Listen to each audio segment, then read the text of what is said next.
Hello, today is Friday, January 30th, 2026. I'm Cindy Allen, CEO of TradeForce Multiplier, which is a global trade consultancy.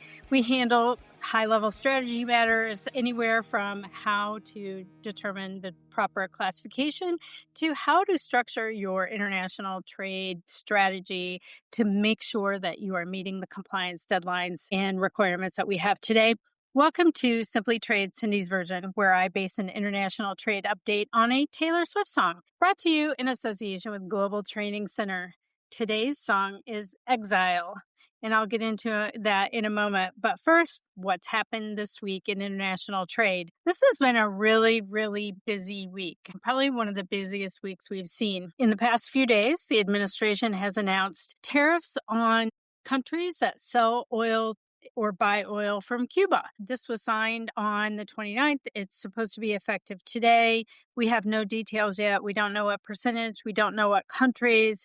We do know that this is based on IEEPA authorities, so it may be subject to the Supreme Court decision, but we're looking for that information. Conventional wisdom says that Venezuela, Russia are the only two that buy oil from Cuba, so it may be sort of a moot point since we have control of the Russian or of the Venezuelan oil trade, and we don't really trade much with Russia right now anyway due to the ongoing war in the Ukraine. So we'll still look for the details of this as international trade professionals. We saw a report that the UK has visited China to achieve a trade deal.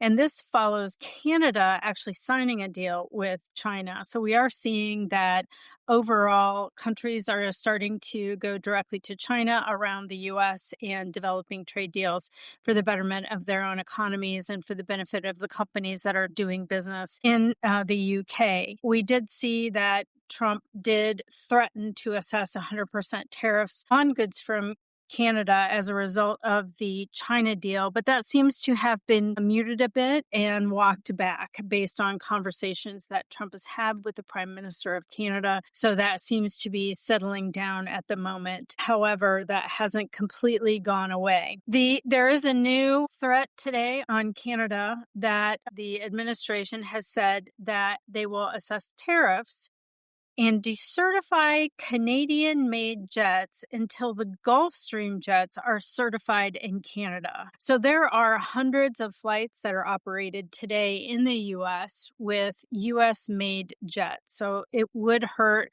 the U.S. traveling public and also the cargo that travels on those commercial airlines. We have not seen details of this, and there's been some questions on the legal path to actually decertify an already certified aircraft that is in use in the United States. Again, we'll keep an eye on this, more details to come. We will see what effect that has. Hopefully this will just lead to some conversations and that threat will decrease as the others have. We also have Guatemala and El Salvador. Trade agreements have been announced. We're looking for details on those to determine what the percentage will be overall for those trade deals. We're expecting, the same range, 10 to 15, that the other trade deals have achieved going forward. In addition to that, this week, Trump has threatened to raise tariffs on the South Korean products based on the fact that the South Korean government has not yet approved the trade deal. It will go from the 15% that it is today back to 25%, which was the announced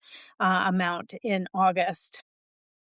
In good news, Secretary Bessent has indicated that the 25% tariff on India might be rolled back based on some actions and discussions that have happened between the U.S. and India, and that's on the Russian oil purchases that India has made. So hopefully that will go forward.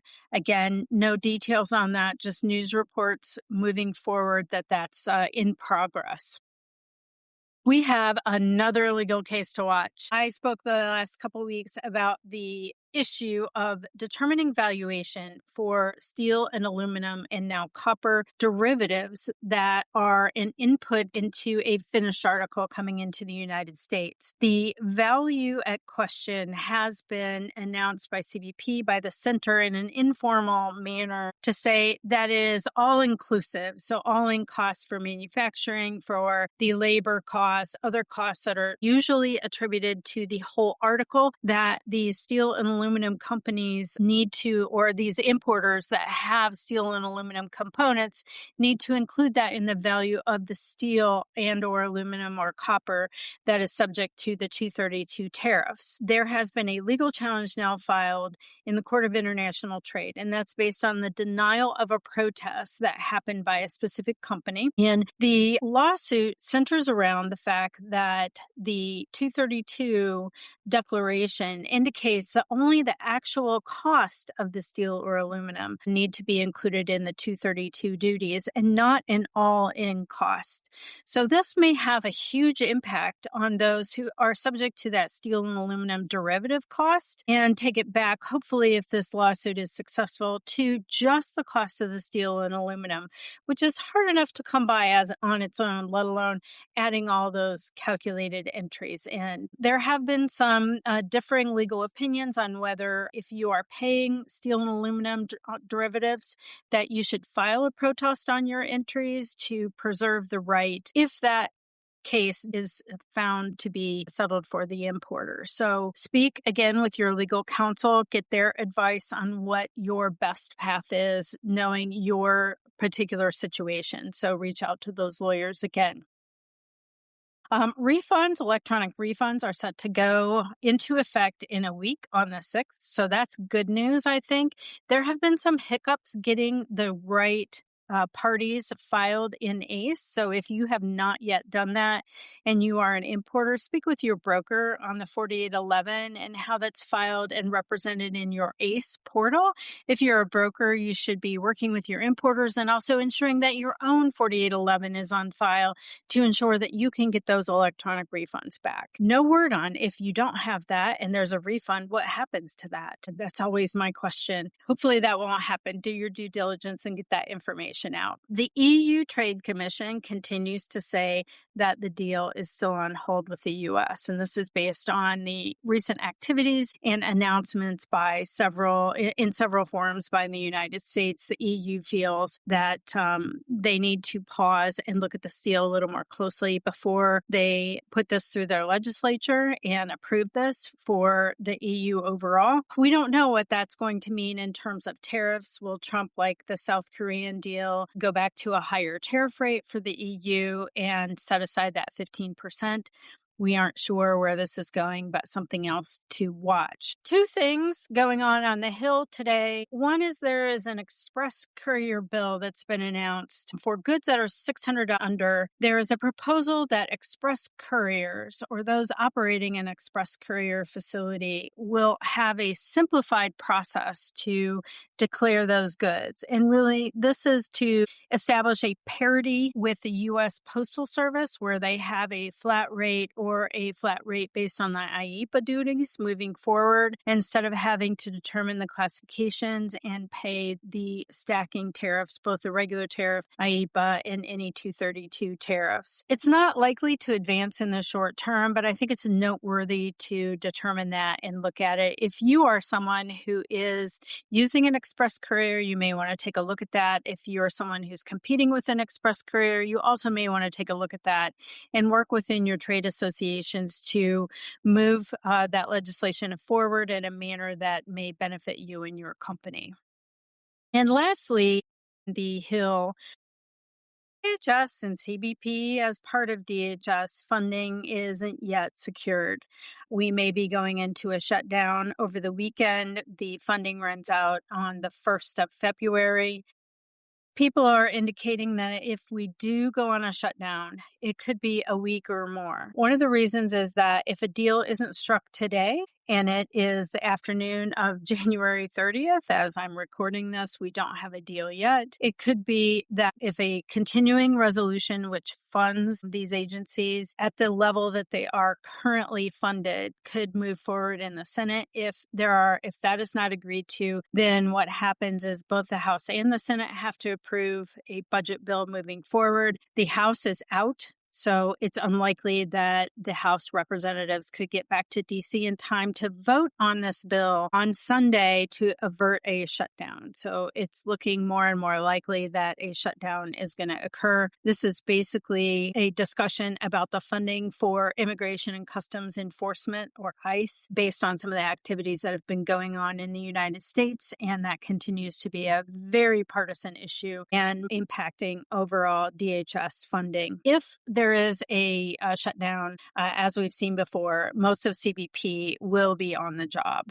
We will not see cargo delays. Things will be processed as normal, but extra activities will be curtailed, such as any appearance at any trade associations, any talks. Meetings are usually curtailed in those situations. So we'll keep an eye on this, and we may be in a shutdown as of Monday. That brings me to today's song, and I will tell you, I had a hard time picking a Taylor Swift song, which is really unusual for me. Usually I have the song all picked out based on what I want to talk about. But this song, Exile, is a very sad song, actually. It specifically, the lyrics that really stuck with me is, "You were my town, now I'm in exile, seeing you out.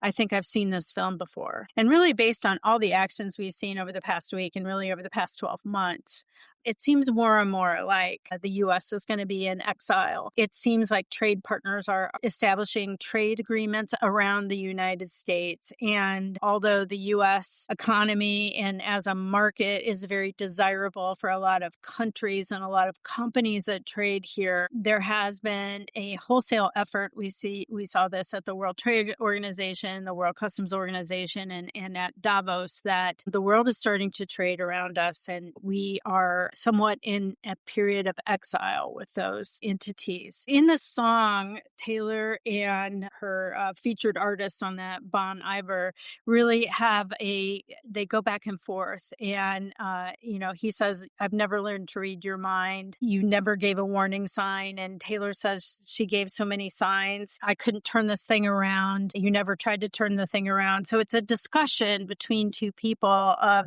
their own perspectives of a situation. And I think that's kind of what's going on in the United States.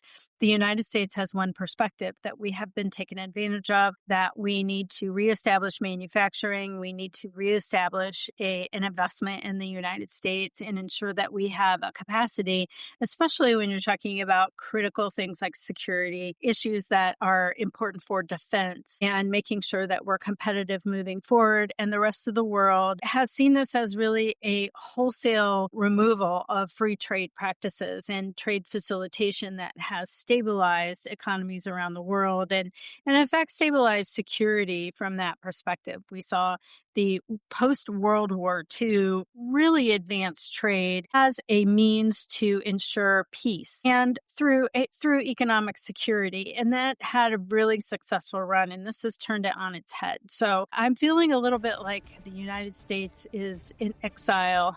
And I'm worried because we've seen this film before, and it really hasn't turned out as well as we had hoped. So hopefully we'll be here with better news next week, and we won't be on a shutdown.